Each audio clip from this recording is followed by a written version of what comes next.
Welcome to Cuesta Sports Monthly, an in-depth look at Cuesta athletics. I'm Peter Schuler, and on this month's show, we'll be joined by volleyball coach Roche Nystrom and her team's captain Kylie Decoster. We'll also welcome soccer coach Bob Wilson and all-conference forward Serena Hughes. Also, just before we go, we'll steal a few moments with Brian Locher, the director of the upcoming City to Sea Half Marathon. Right now on Cuesta Sports Monthly, it's volleyball with Coach Roche Nystrom in her 22nd year as head coach of the Cougars and has been with the program almost since its inception.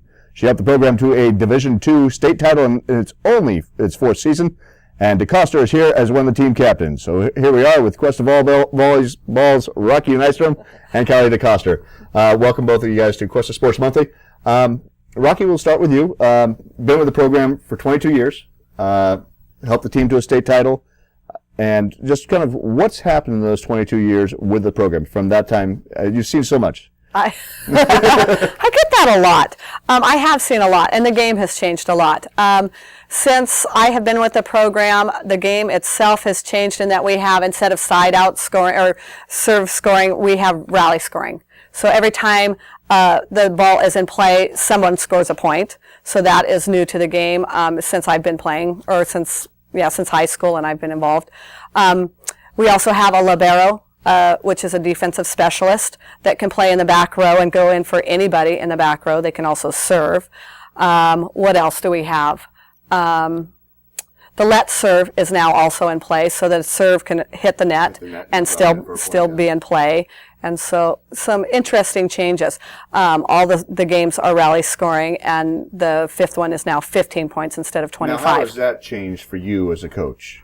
Well, every mistake costs you. So it's definitely a game of the team that makes the least amount of mistakes wins. It's always been a momentum-driven sport, but we need to keep our mistakes to a minimum, and that's very key in the playing of the game. Now, Kylie, you came in last year, played every game. What were some of the changes for you going from a freshman to a sophomore this year? Coach had talked about how you came in really prepared to play. Mm-hmm. What was kind of the mindset for you coming in this year? I feel like since being one of the older people on the team now, they look up to us more.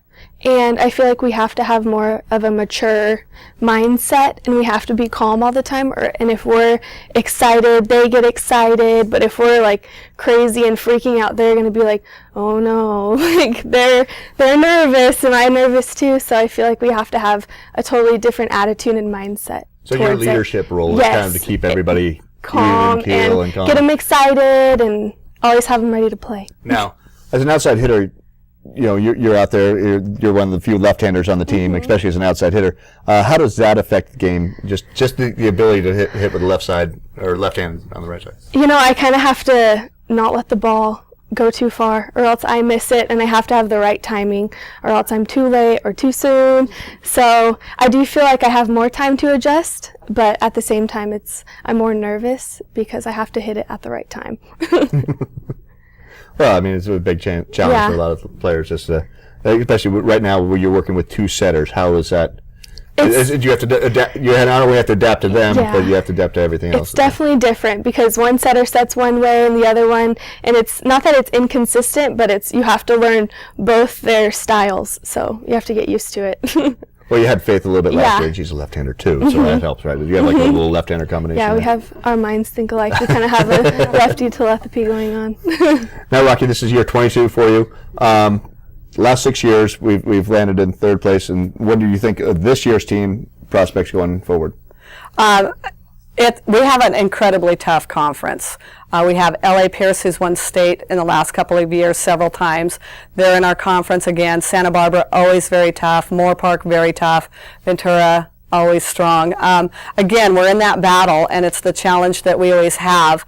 I think we're in that mix again, and it just is how, if we're healthy, if we're playing well, if it all comes together at the right time, we're in that mix. But we have finished third in our conference and made it to the state tournament. So we're just going to keep working and keep plugging away. And our goal is to learn to play together, and that is one of our challenges because we are getting a lot of out-of-district athletes, and they don't even know each other's names when they're coming in. And it's learning how to work together as a team and pull that together, and then learn the system that we're trying to teach and perfect it. and react to each other's on the court and work with our system. And so pulling that together and then making playoffs. And if we can get our foot in the door, I think good things can happen. So the girls are doing that on track right now. I think we got an eye-opener at the beginning of our season.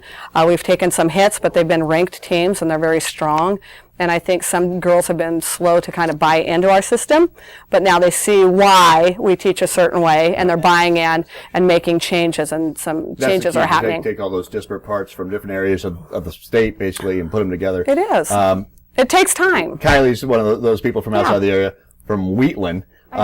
So what was it from Wheatland that brought you here to Cuesta College? Besides a car, we already know about that. But I've always wanted to live by the beach, and I thought, it's close enough to the beach, but still in town. And my uncle and my aunt went to Cuesta and then transferred to Cal Poly. They're your legacy. So yeah, I wanted to keep that moving. And Rocky's such a great coach, and when I met her, I was like instantly attracted to the school. And Rocky's just an amazing lady, so she just made me want to come here even more. now, Rocky, you just talked about how difficult the conference is, and it's always been one of the tough, and they always send a lot of people on to the state tournament, at least the playoffs. You've helped the school to at least one state title as a player, another state title as a coach. Two. You're both on both bench for both of those. What is the changes in the caliber of players? Is it just the conference, or is it statewide? What's the change in the volleyball overall nationally has improved? Club programs have developed, more people are playing, the athletes are bigger, they're quicker, they're stronger, they're more experienced coming into college, and so we're seeing a quicker game, a more physical game, and definitely more skilled players coming into college all over, and so it makes the game more challenging. So you see, even schools that didn't used to have very strong programs have very good programs, and so it's stepped up in a big way. Now, Kylie, you played softball and volleyball in high school. What was the thing that brought you was it Coach Nystrom that kept you from going to softball, or what was the thing, or you just liked volleyball more? The heart for the game, It's just, I love volleyball so much, and just being able to continue it for another 2 years was just so awesome to me. So, just the heart. Right, I love volleyball way better. Well, good luck to you guys. You're starting conference just next week. So the season's really getting ramped up when you have the conference team. So good luck to both Kylie, Coach Nystrom. Thank you very much for joining us here on Cuesta Sports Monthly. Thanks again to Coach Nystrom and Kylie Decoster. Coming up next, we'll go to women's soccer. Bob Wilson, the head coach of the soccer team, and is all-conference forward Serena Hughes will be joining us next when we return with more Cuesta Sports Monthly.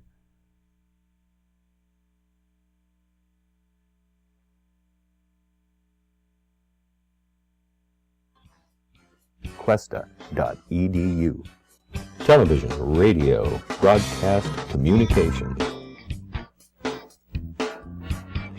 Explore the world of digital communication and tap into your creative genius. Television, radio, broadcast, communications. This is your boy, the DUI, and you're listening to KGUR.org. Your digital future is at Cuesta College right now.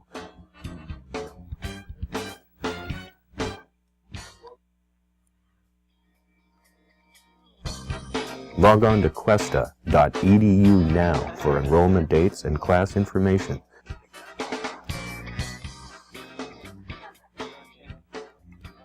Don't get the boom in the shot. Blown it, bro. Cuesta.edu.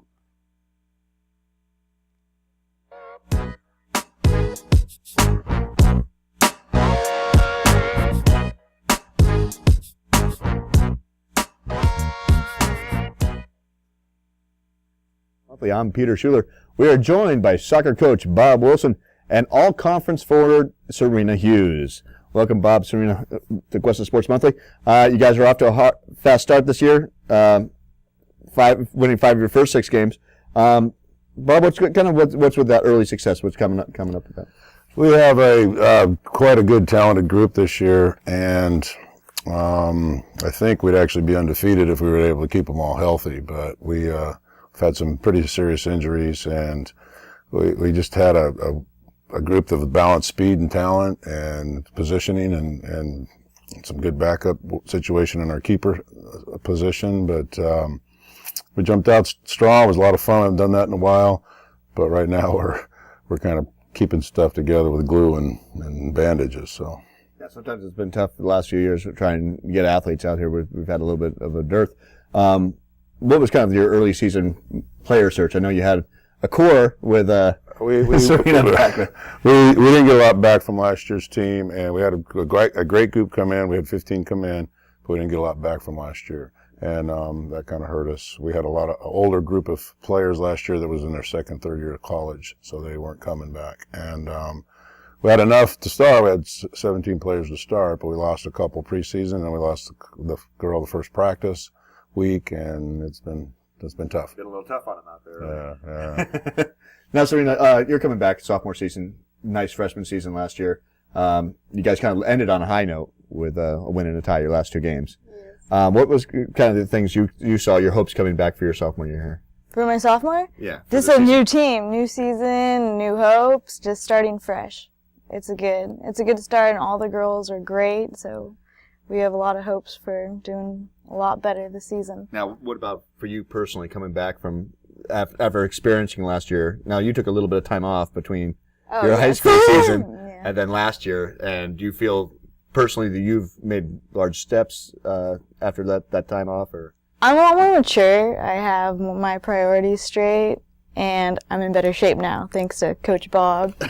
So it helps a lot. Well, if you didn't get broken, then you're going to be in great shape. Is that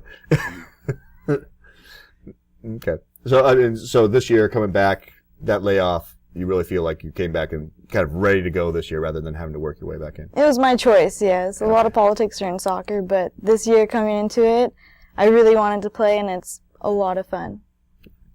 Well, Bob, this is your 20th year. Yes. Started the program, founding coach back in 1995, 2014 now. Closing in on 200 wins. What are kind of some of the things that you look back over the past couple decades, and what are the things you've seen? What are the things you've changed as a coach? I can kind of mirror. It's kind of a big, broad question. Well, I can mirror Rocky's statement on, so many more programs with so many more talented players now in soccer than when we started. When we started, we had 5 teams in the league. Now we have 14. And all the teams have some quality players. When in the past, some of the teams didn't have really that at all. So actually, it's made it harder on us to get players because of so many more avenues for them to play somewhere else. So that's made it tough. But the girls change, and it's a lot of fun to work with the women in the coaching and work with them and get to know them and help them kind of improve themselves as a person or a player. But I think that aspect's been kind of the same. We haven't had some of the win success that we had when we were earlier in our career here, but we can bring that back. Now, if there's one thing that you thought that you've done particularly well over the last 20 years, what would be? Just develop relationships with the players and try to get them to develop relationships with each other. Now, I think that's important. You spent a lot of time, you had a lot of success as the boys coach in high school.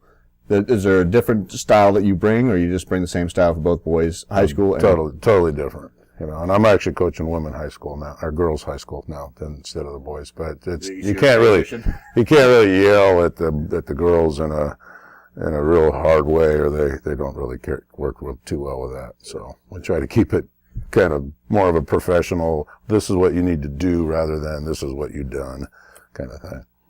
So. Does that seem to work for you, Serena? Yes, it does. It works. He encourages us, so he's a great coach. Now, for you, already having experience with last year, do you have a kind of a leadership role, or what's the, there's a few sophomores on the team.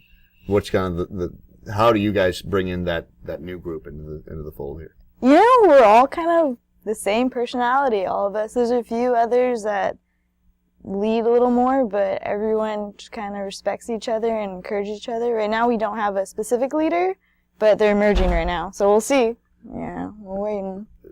Last one standing kind of thing. Yeah. So now, Bob, what are some of the things for you? I mean, it's difficult as a part-time coach. What are some of the challenges you have as a part-time coach here, coming from the high school to Cuesta? One, just getting here on time. I got a class at 2:00. My practice is at 3:00, a half-hour drive away. So that's tough. Plus, there's, as you know, a bunch of paperwork or stuff to do between here. And the other is to keep something going in the off season. It's been detrimental to us to have something going on in the off season. I can't really get that done because I'm working with the high school groups. But that's a lot of the fall coaches having that connection in the spring. In the spring, that's tough. That brings the retention for the fall. Yeah, that's hard. And just not being here in an office where they can drop in and chat and talk about what's bugging them or whatever, that's not as good as well. So now, early season, every year you kind of start at home a lot. Is that kind of purposeful, or how do you get those people we have such to want to come here all the time? Because this is the beautiful Central Coast of San Luis. So we have a lot of people that say, "I'll play you every year at your school," and not have to retaliate with coming back. And I'll take every advantage of that because we have such a kind of ridiculous conference, situation where you got to drive 4 hours for a league game. That's kind of silly. So we do that. But we have a nice group this year. If we can get them back healthy, you got to realize we've scored 24 goals so far this year. I don't think we scored 24 goals last year the whole year. Yeah, I think it's been a real offensive explosion. Right. So it's been nice, and we got some of those key people out right now. We had 4 ankle injuries, pretty significant ankle injuries in one season. I've never had more than one in one season. I've had 4. Not due to Gophers. It's just stepping on somebody else's foot, twisting wrong. It's been really weird. So it's been a factor. Now you're coming up right now. You went through conference season last year. What kind of things you're looking at? Conference starts this week for you, Friday. Conference starts tomorrow against Moore Park, and I'm reading their scores and their games. Seems like most of the other teams aren't doing as well as they've done in the past. So that should give us a little bit of an edge if again, we may only have 11 people healthy for tomorrow, though. So that's going to be a factor. If we had everybody, 16 players, I'd be very confident we could be battling with the top 3. Without them, I don't know. We're going to have to see what we got when we're there. All right, Serena, looking ahead a little bit for you. What are kind of your plans for this year and going on? Take it game by game. Hopefully we come out on top, but take each game, just play it hard as we can and get better as we go. Well, good luck this weekend as we enter into conference. Bob Wilson, Serena Hughes, thank you very much for joining us here on Cuesta Sports Monthly. Thank you. We thank Bob Wilson and Serena Hughes for joining us here on Cuesta Sports Monthly. Coming up next, we'll return with race director Brian Locher when we come back with more Cuesta Sports Monthly.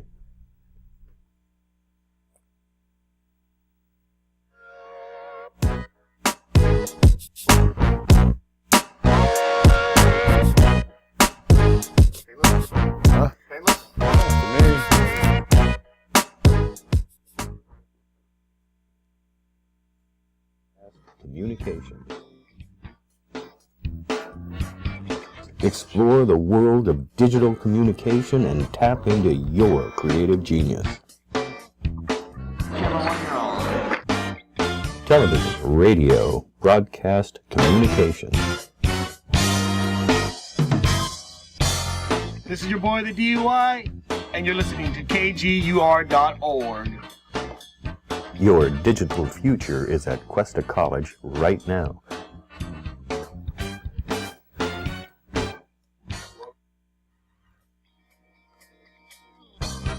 Log on to Cuesta.edu now for enrollment dates and class information.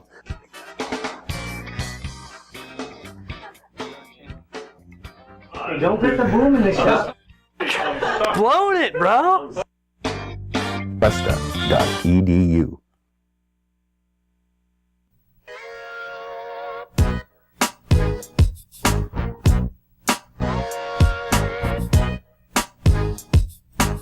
We're back with City to Sea race director Brian Locher. Brian has been coaching the Cougars cross country and track teams for 8 years and took over the race in 2011.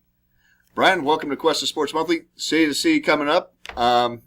You've kind of gotten this into a role right at this point, right? Yeah, we're doing great. We're about to sell out again this year, and so I think this is the second year in a row we've actually been able to do that, which is pretty fantastic for the race and for Cuesta Athletics. So it's growing every time. How many participants are you going to have this year? We're going to have 2,000 half marathoners, and we're going to have another 500 5Kers, and we actually added a kids run this year, which is going to take place. It's a 1/4 quarter-mile run around Dinosaur Case Park, and we're expecting about 100 1 to 10-year-olds running around the park down there. Well, that sounds like a lot of fun. Get them started, get them while they're young, and then bring them for absolutely. You gotta the train build them up them, to the 5K, and then Perfect. right on up. All right, that's great. So this year you've added the new race. You're sold out. A lot of what you do is as sponsorships. Or do we have any big sponsors you want to plug this year? Or Our title sponsor is back year? on board again, Running Warehouse. They do a lot for the event. They're helping to provide goodie bags. They help to supplement us with a lot of the cash proceeds we need for the event, and they're also donating prizes for the event this year. So Running Warehouse does a lot for us. They also host the Packet Pickup on Saturday, which is a great opportunity to expose all of our participants to their store, the opportunities to look at their different footwear and things that they sell over there. Now, I know this year you've included a lot of sports teams from on campus. It's not just all on you this year. Yeah. I know women's water polo is still helping with the Packet Pickup. Yeah, we love it. But I just want to see how that's working with kind of bringing it back in from the whole department. So far this year, it's built a lot of camaraderie within the different sports teams. I think bringing everyone together, and everyone's kind of come out of the woodwork to help this year. I mean, the athletic training room is going to be putting up a venue at the finish line to help out and roll out participants, assess injuries if there are any when they finish. So I think bringing all those athletes in from the different sports, having them volunteer on the course, really builds a lot of camaraderie for the athletics program here at Cuesta. Yeah, it's kind of this got buy-in from everybody here. It's been a great step for us this year. That's great. What do you think this year? You added the children's run. What are some of the other improvements you make? I know every year you kind of have that meeting afterwards. What went right? Right. What could we do? The big thing that we're doing this year is we've actually hired All Out Events to manage the race. So I'm still the acting director for the race, but we've brought in another company which is actually really going to help shore up a lot of the loose ends we may have had in the past. I think they bring all those pieces together, bring the organizational component, start bringing a lot more little pieces that were, may not have been there in the past, and I think make this just an over-the-top great event every year. Yeah, it really is. It's become one of the premier running events in the county. Yeah. I think everybody looks forward to the City to See. But there are a lot of other races. What do you think makes City to See stand out against? There's 5Ks. I know there's a lot of running races in the county. Yeah. You have the Tough Mudder. You have all those other things. What is the thing that makes the City to See so special? Coming from the background, the backbone of the event is really Cuesta College, being able to provide all the volunteers, providing different supplements that we need on course with, trash cans, vans to move participants around, all kinds of stuff like that. And so we really try to honor our event with integrity rather than quantity, and it's a high quality event. So we really produce high quality shirts. We do fantastic logos on them every year. The medals are high quality every year. We still provide a breakfast at the end of the race, which is unheard of in events these days. So everything that you get with the event is very high quality and very personal. Yeah, exactly. I mean, I've been there. You have the kids area. Now you have the kids race. You have the breakfast. You have a lot of things happening. Music at the end. There's a lot of there's a festival atmosphere when you get to the end. Yeah. So it's really worth finishing the race. Right, exactly. and we see ourselves as we're the longest running half marathon in the San Luis Obispo County, and we really see ourselves as the community half marathon in the area. And we have 50% of our participant base is repeat participants, people that want to come back every year just because they love City to See. Now, would this increase numbers eventually, or you kind of got it capped at where you feel comfortable with, the amount of people there? We play with that a little bit every year. When you continue to increase numbers, that there's a lot more involved in that, but you also get a return in terms of investment and exposure for the school and things of that nature. So we play with that idea every year and just see what fits best for us. Yeah, I think as it grows more, I mean, it's the Central Coast, and this time of year is really kind of the premier time of the year for all sorts of outdoor events. And it's great weather. We're not getting rain. No, we're not getting rain, so it's going to be, we're hoping for a sunny event. It should be. It's going to be really beautiful out here. It's going to be perfect for distance running weather. And that's the thing that happened last year is we had a nice little fog that started with the race, and then it kind of blew off by the end. And that's what we really need to have good, fast, and safe environment out there for the half marathoners. Right.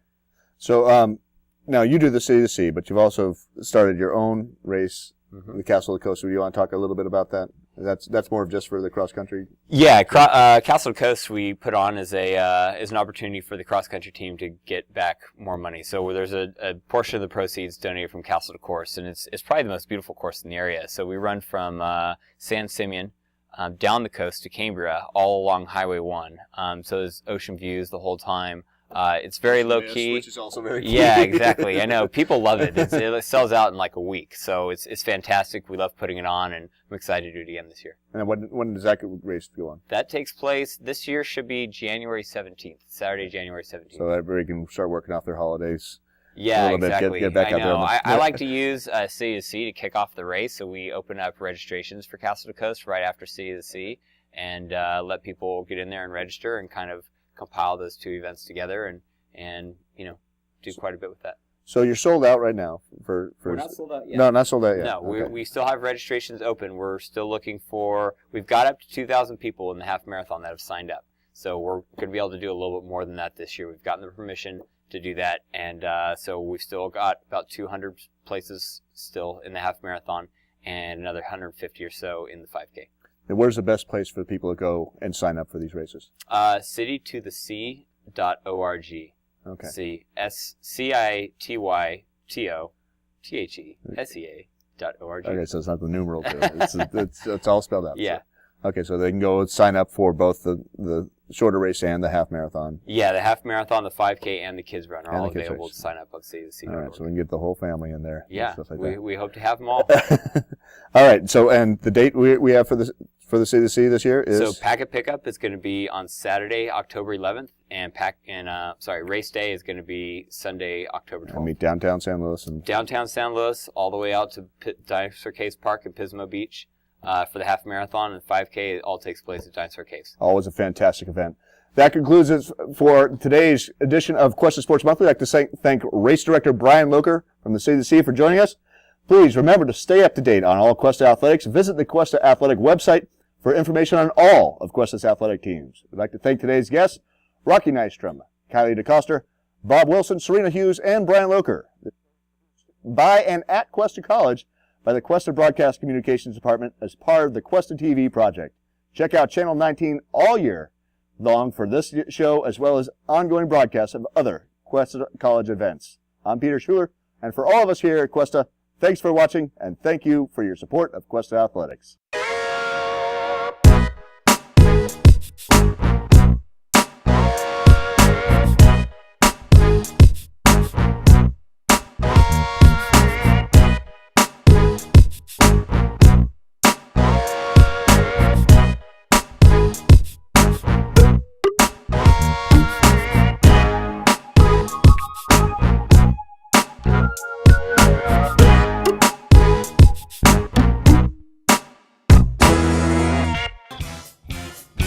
Cuesta.edu.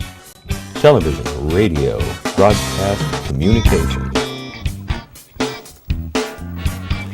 Explore the world of digital communication and tap into your creative genius. Television, radio, broadcast, communication. This is your boy, the DUI, and you're listening to KGUR.org. Your digital future is at Cuesta College right now.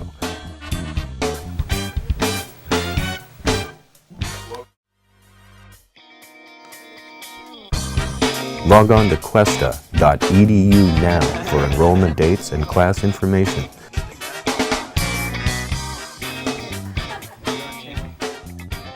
Don't get the boom in the shot. Blowing it, bro. Cuesta.edu.